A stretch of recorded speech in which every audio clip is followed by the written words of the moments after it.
आज हम जो चीज़ें डिस्कस करेंगे that are related to gender and language, कि किस तरह से लैंग्वेज और जेंडर का आपस में रिलेशनशिप है और किस तरह से ये रोल प्ले करते हैं, एक दूसरे को अफेक्ट करते हैं। मतलब कि किस तरह से जो जेंडर है that affects the language. So first of all हम डिफाइन करेंगे कि व्हाट इज़ जेंडर। जेंडर को अगर डिफाइन किया जाए तो gender is a socially constructed identity rather than a biological category. कि लोगों ने जेंडर को प्रमोट किया, लोगों ने जेंडर्स बनाए। At the start of the world there were just human beings, लोगों ने जेंडर्स क्रिएट किए, ठीक हो गया, डिफरेंसेस क्रिएट किए बिटवीन मैन एंड वुमेन। और उन सारी चीज़ों के बाद जो है वो जेंडर का कॉन्सेप्ट अरोज हुआ। So basically, gender is a socially constructed identity rather than a biological category. Simone de Beauvoir भी इसी चीज़ को सपोर्ट करते हुए कहते हैं कि one is not born but rather becomes a woman. ठीक हो गया। उसके बाद हमारे पास आ जाते हैं ग्रामेटिकल जेंडर्स। कुछ लैंग्वेजेस में ऐसा है कि जो जेंडर्स हैं उनको जो नाउन्स हैं उनको क्लासिफाई किया जाता है किस तरह से, on the basis of genders. For example the feminine, the masculine, और द फेमिनिन, द मैस्कुलिन, और the neutral genders. The females are categorized as feminine, the male is categorized as masculine, and the third one, or the neutral genders, are categorized as neutral. Gender and interaction. अब gender and interaction, basically यहाँ पे interaction जो है वो language की बात हो रही है कि how language is used for interaction, या फिर लैंग्वेज और जेंडर का रिलेशनशिप क्या है। ओके, सो लैंग्वेज और जेंडर की फील्ड में जो रिसर्चेस हुई थी उनमें से जो मोस्ट रिप्रेजेंटेबल वर्क था वो था रॉबिन लेकॉफ का। Here is this person, Robin Lakoff. ठीक है, इनके आर्टिकल्स आए थे 1972 में, 1973 में एंड 1975 में इनके आर्टिकल्स आए थे। इनफैक्ट जो वहाँ के उस टाइम की लैंग्वेज और जेंडर की मेजर टेक्स्ट बुक थी उसमें भी लेकॉफ के वर्क को वेरी फर्स्ट सेंटेंस में इंट्रोड्यूस कराया गया था। ठीक हो गया। लेकॉफ, रॉबिन लेकॉफ का वर्क बहुत ज़्यादा अरूज पे गया था, बहुत ज़्यादा आगे पहुँचा था, कि उन्होंने वर्क ही कुछ ऐसा किया था। ठीक हो गया। अब उनके वर्क की ख़ास बात क्या थी कि उन्होंने जो आर्टिकल लिखा, अच्छा वो उन्होंने जो आर्टिकल लिखा था वो लेटर ऑन एक प्रॉपर बुक बन गया था। लाइक बुक का नाम था LWP, language and women's place. ठीक है। और इस वर्क को इतनी ज़्यादा पॉपुलैरिटी मिली थी कि लोगों ने इसके बारे में बात करना और रिसर्चेस करना स्टार्ट कर दी थी कि इसके अंदर जो कुछ दिया हुआ है, जो इन्फॉर्मेशन प्रोवाइडेड है, whether the information is correct और नॉट, ऐसी चीज़ें इसमें प्रोवाइडेड थी। Okay, the major premises in LWP were, LWP क्या था? Language and women's place. Book का नाम था, किसकी बुक का नाम था? उन्हीं की बुक का नाम था, रॉबिन लेकॉफ उनका नाम था, I think. Yup, Robin Lakoff. Okay,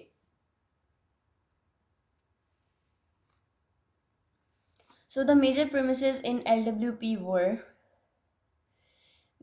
this is the thing called the women's language. First of all women language की बात की जा रही है, यहाँ पे मेंशन किया जा रहा है कि इसके आगे सारी की सारी जो डिस्कशन है that would be about the women's language. उसके बाद हमारे पास क्या है कि वुमेन लैंग्वेज की कुछ कैरेक्टरिस्टिक्स बताई जा रही हैं, जैसे कि women language include the hedges, मतलब श्योर नहीं होती किसी बात को लेके औरतें usually, the hedges, the filters, the tag questions, rising intonations even in the non question statement. For example,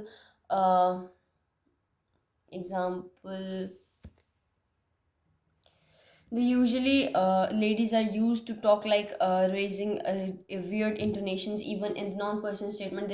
They used to raise questions even in the non-question statements.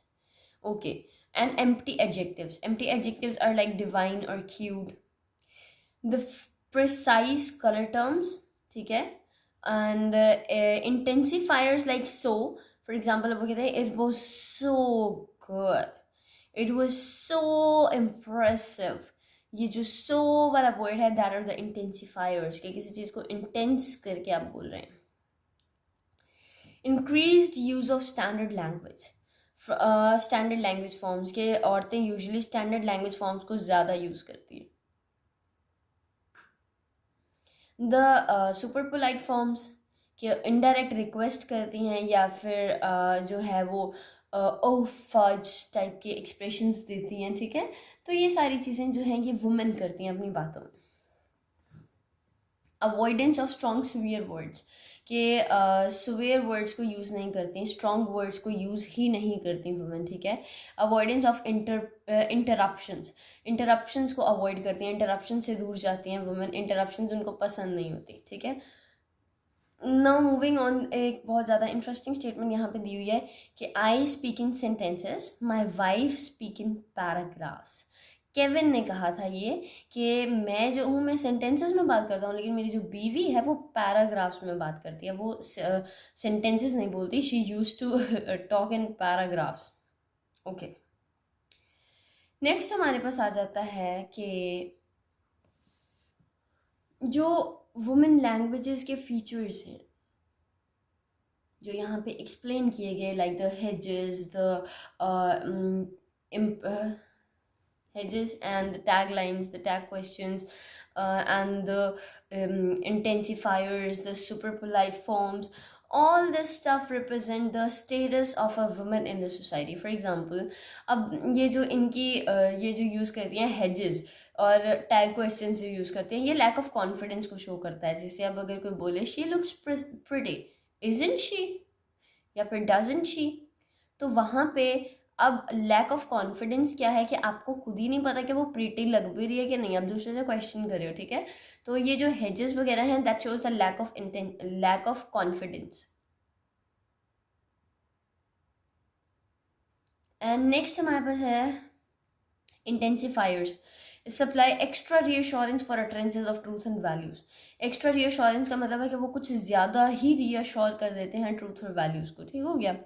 अच्छा जी, उसके बाद not swearing reduces the means available to express something strongly, कि swear words use ना करना यानी कि कस्में वगैरह ना उठाना यूजुअली क्या होता है, इट मीन्स दैट ये जो बोल रही हैं, जो भी बात कर रही हैं उसमें किसी चीज़ को लेके स्ट्रांगली अगर कुछ रिएक्ट करना हो या स्ट्रांगली कोई एक्सप्रेशन देना हो तो औरतें उस काबिल नहीं होती, ठीक है। तो somehow the language use by women makes them inferior to man. And of course if you don't interrupt, यानी कि ये मर्दों को कहा जा रहा है कि अगर आप इंटरप्ट नहीं करेंगे तो आपको ये डिसाइड करने का भी मौका नहीं मिलेगा कि कॉन्वर्सेशन जा किस साइड पे रही है, ठीक है। औरत जो है उसको वो बात करती जाएगी करती जाएगी करती जाएगी, वो कहाँ से बात को कहाँ ले जाएगी, और अगर आप उसको रोकेंगे नहीं तो ऑब्वियसली आपको मौका नहीं मिलने वाला कि आप ये डिसाइड करें कि आपकी कॉन्वर्सेशन का मेन मुद्दा क्या था। अच्छा जी, women's place in the society is also indicated by how we use language to talk about women and men. For example, अब अगर आदमी भी होश हो तो उसको कहेंगे men pass out, और अगर एक औरत भी होश हो तो women faint। तो यहाँ पे जो हमारे लैंग्वेज यूजेज में डिफरेंस है that is the main problem, जिसकी वजह से सोसाइटी में मैन और वुमेन के स्टेटस में फ़र्क है। ओके, इसमें फर्दर रिसर्चेस हुई थी, ठीक है। डोबिस और क्राउच ने एक रिसर्च की थी, उन्होंने कहा था एक एकेडमिक मीटिंग में उन्होंने मेन और वुमेन को बात करते सुना, और उन्होंने कहा कि मेन जो हैं वो वुमेन से ज़्यादा टैगलाइन क्वेश्चंस यूज़ करते हैं। यानी पहले हम पढ़ के आए यहाँ पे कि जो टैग करने वाली आदत है टैग क्वेश्चंस की वो वुमेन की है, लेकिन अब हम क्या कह रहे हैं कि डोबियस और क्राउच की रिसर्च के अकॉर्डिंग जो एकेडमिक मीटिंग में उसने ये चीज़ स्टडी की थी कि जो मेन है वो ज़्यादा टैगलाइंस यूज़ करते हैं। अच्छा, अब इस वुमेन और मेन की टैगलाइन यूज़ करने में डिफरेंस क्या है। अब ये एक और रिसर्च हुई थी, फास्टर ने रिसर्च की थी 1990 में, जिसमें वो कहते हैं कि टैग क्वेश्चंस जो वुमेन यूज़ करती हैं ना और जो मेन टैग क्वेश्चंस जो मेन यूज़ करते हैं they mark the antagonistic sparring rather than uncertainty. यानी कि जो मेन टैग क्वेश्चंस यूज़ करते हैं उसमें अनसर्टेनिटी नहीं होती, उसमें डाउट नहीं होता जिस तरह वुमेन वाले में होता है। वुमेन की तो वुमेन अगर टैगलाइन यूज़ करती हैं तो वो लैक ऑफ कॉन्फिडेंस होता है। यहाँ पे अगर मेन टैगलाइन यूज़ कर रहे हैं तो that mark antagonistic sparing. Now, what is antagonistic sparing? Antagonistic sparing is basically the act or the spirit of attacking someone or defending yourself. तो वो मेन लोग इसलिए टैगलाइन यूज़ करते हैं। ऐसे ये एक बॉक्सिंग में यूज़ होने वाली टर्म है एंटागोनिस्टिक स्पेयरिंग, तो इसको यहाँ पे यूज़ इसलिए किया गया ताकि दिखाया जा सके कि मेन का पर्पस क्या होता है, टू अटैक और टू डिफेंड, दैट्स इट। अच्छा जी, थर्ड रिसर्च है James and Clark. They looked at 54 studies of interruption in particular, कि उन्होंने स्टडीज ऑफ इंटरप्शन को देखा था, उनको पढ़ा था, ठीक है, कि मैन जो हैं वो इंटरप्शन क्यों करते हैं, टू कंट्रोल द इंटरैक्शंस, कि अगर कोई इंटरैक्शन चल रहा है तो मैन अगर उसमें इंटरप्ट कर रहा है तो उसका मतलब है वो इंटरैक्शन को कंट्रोल करना चाह रहा है, ठीक है. और बहुत सारी स्टडीज़ ने हमें ये भी बताया कि कोई भी जेंडर सिग्निफिकेंट डिफरेंसेस जो हैं, ठीक है, यानी कि कोई भी जेंडर डिफरेंसेस जो हैं, खास सॉरी अबाउट दैट, जो कोई भी जेंडर डिफरेंसेस हैं वो कोई ख़ास नहीं मिले उनको अपनी रिसर्च के अकॉर्डिंग, ठीक हो गया. कि अभी जो यहाँ पे उनके हेजेस यूज़ करने में जेंडर डिफरेंस है वो क्या है, कि जो मेन है वो क्या करते हैं, इंटरेक्शन को कंट्रोल करने की कोशिश करते हैं, ठीक है, और जो वुमेन है, फीमेल हैं, वो इंटरप्शंस करती हैं कोऑपरेटिव और rapid building type of conversation के लिए, यानी कि अगर कोई कुछ गलत करे तो उसको टोक के उसको समझा के उसका काम कंटिन्यू करवाती हैं वुमेन, जबकि मेन क्या करते हैं, they just want the hold of everything. Okay, अब उसके बाद एक एक्सपेरिमेंट है, experiment, okay let's just read this experiment. In an experiment study, lead Pellegrin gave some participants background information about a topic, ठीक है.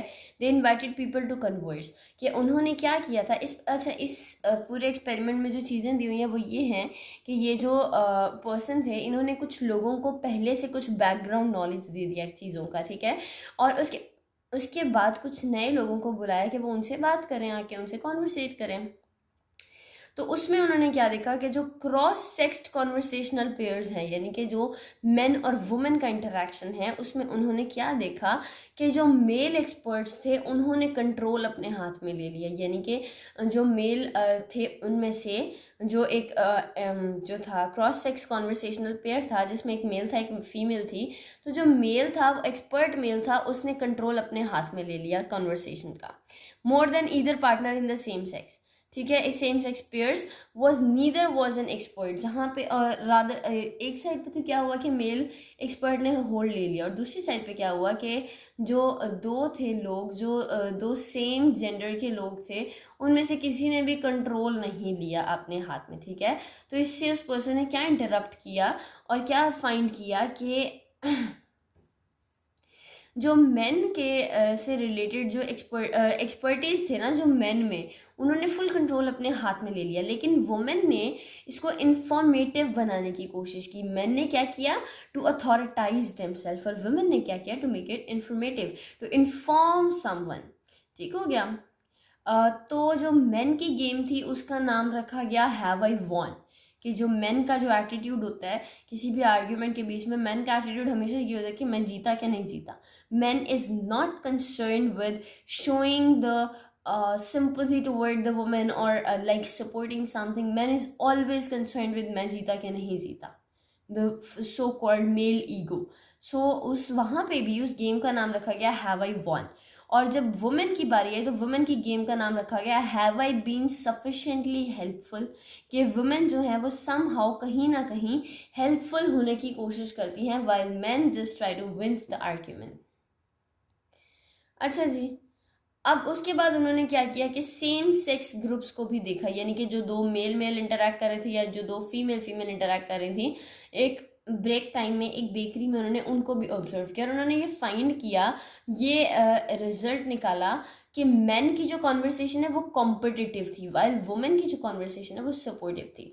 अगर दो मैन भी खड़े बात करें तो उनमें से भी दोनों को यही होगी कि मैं जीता या मैं जीता, लेकिन जब दो वुमेन खड़ी होकर बात कर रही हैं तो समहाउ वो कुछ ना कुछ ऐसी इंफॉर्मेशन दे देती हैं that becomes supportive for the other person, ठीक हो गया. तो इसके बाद हमारे पास क्या आ जाता है कि फ्रीड एंड ग्रीनवुड 1996 में इन्होंने ये चीज़ आइडेंटिफाई की थी कि मेन और वुमेन जो है वो कुछ स्टेटमेंट्स यूज़ करते हैं, लाइक यू नो व्हाट और you know this happened and this happened and this happened.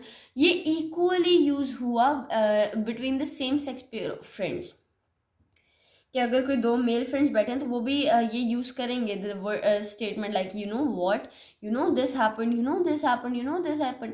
तो अगर दो फीमेल बैठी हैं तो वो भी इसी तरह से स्टेटमेंट्स यूज़ करेंगी। अच्छा जी, अब आते हैं रिजल्ट की तरफ।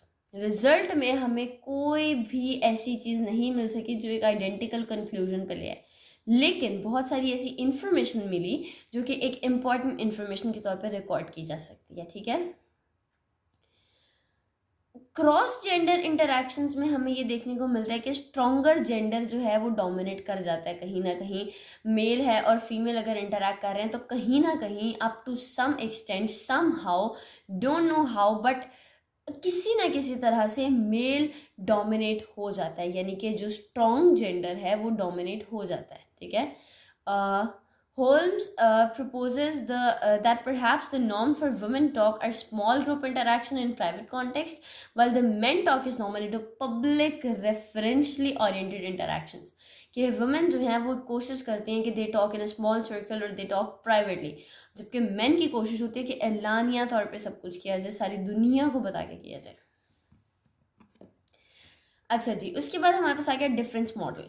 अब डिफरेंस मॉडल जो है वो हमें क्या बताता है कि जेंडर डिफरेंस जो है वो लैंग्वेज के अंदर हमारे पास डिफरेंस ऑफ कल्चर्स को शो करता है, कल्चर ऑफ कॉन्वर्सेशन को शो करता है, डिफरेंस मॉडल बनाता है, rather than difference in the access to power. कि हमने जो पीछे चीज़ें पढ़ी उसमें समहाउ हमने ये पढ़ा कि that is related to the male dominancy. ठीक है, लेकिन यहाँ हम डिफरेंस मॉडल में ये चीज़ पढ़ रहे हैं कि डिफरेंस मॉडल हमें ये बताता है कि जो जेंडर है, जेंडर डिफरेंसेस जो लैंग्वेज में हैं वो हमारे पास डिफरेंट कल्चर्स को तो रिप्रेजेंट कर सकते हैं, लेकिन डिफरेंट एक्सेस टू पावर को रिप्रेजेंट नहीं कर सकते। ठीक हो गया। He claims that women are more likely to use their language to build and maintain relationships. ये इंपॉर्टेंट चीज़ है कि वुमेन जो हैं वो समहाउ समटाइम्स ऐसी कोशिश करती हैं कि कोई ऐसी लैंग्वेज यूज़ करें जिससे उनके रिलेशनशिप्स बिल्ड हो सकें, जबकि मेन क्या करते हैं वो कोई ऐसी लैंग्वेज यूज़ करते हैं जिससे वो अपनी फैक्चुअल इन्फॉर्मेशन को कम्युनिकेट कर सकें, कि वो अपनी जो उनके दिल में है जो फैक्ट है उसको कम्युनिकेट कर सकें, वो ऐसी लैंग्वेज यूज़ करते हैं। अच्छा, अब आ जाते हैं प्रॉब्लम्स की तरफ। अब प्रॉब्लम में हमारे पास जो क्वेश्चन है वो क्या है कि why it should be the job of women to do shifting in such a situation. कि ये हमारे पास बहुत ही बेसिक और बहुत ही इंपॉर्टेंट क्वेश्चन है कि हर दफ़ा किसी कॉन्वर्सेशन में अगर मेल डोमिनेटिंग सिचुएशन है तो लेडी या औरत को ही क्यों अपनी साइड शिफ्ट करनी पड़ती है फ्रॉम अ डोमिनेटिंग और from a competitive one two the recessive one or to the one who is not dominated in the partners. Why is it so? And the answer seems to be कि मर्दों की male ego hurt होती है while talking to women and the man have more power and status। ठीक है, लोगों मर्दों को ये लगता है कि जो स्विच करना है वो औरतों का काम है। ठीक है, मर्दों का काम नहीं है, जो कि उनको एक पावर इम्बैलेंसमेंट की तरफ लेके जाता है, जो कि पूरी सोसाइटी में पावर इम्बैलेंसमेंट की वजह बनता है कि मर्दों को ऐसा लगता है कि they are the dominating ones और उनको सॉरी तक बोलने की ज़रूरत नहीं होती या फिर उनको अपना स्टाइल शिफ्ट करने की ज़रूरत नहीं होती। Okay, language and gender. Language और जेंडर जो है वो इंटरडिसिप्लिनरी फील्ड्स ऑफ रिसर्च हैं, कि ये सिर्फ एक दूसरे से नहीं बहुत सारी और फील्ड से भी लिंक्ड हैं। ठीक है, जो जहाँ पे हम स्पीच के वेरियस एस्पेक्ट्स को स्टडी करते हैं। ठीक है, gender, gender relation, gender practices की टर्म्स में उनसे रिलेट करके हम इनको यूज़ करते हैं, इनको पढ़ते हैं। ठीक हो गया। जेंडर डिफरेंस जो है वो सिर्फ और सिर्फ स्पीचेस का रिफ्लेक्शन नहीं है कि लोग बोलते कैसे हैं तो उससे हमारा जेंडर डिफरेंस बन जाता है, लेकिन यहाँ पे जो मेन चीज़ है जेंडर डिफरेंस की वो हमारे डिफरेंट लिविंग स्टाइल्स हैं, डिफरेंट एटीट्यूड्स हैं।